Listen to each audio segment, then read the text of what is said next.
All right, we're on the second day of our challenge to try to write a whole mess of poems before we start revising and playing around with the poetry we've created.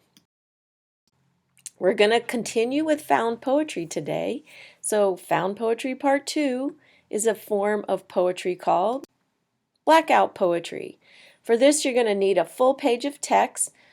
You can take a page right out of a book, maybe a paperback book that no one's reading anymore. You can pull a page from a magazine, or you can take an interesting website and print it out and use that for your blackout poetry. And why do they call it blackout? Because you're going to black out all the words on the page that you don't want to use. This is what blackout poetry typically looks like, but you can get even more creative than that. Here's the steps you want to go through. First, collect some interesting words from the text that you're using. Put them in your journal so you can kind of mess around with them. You can also consider changing the forms of the words if you need to. Notice flickered became flickers in this version of the poem that a person has created. Then you go back to your page.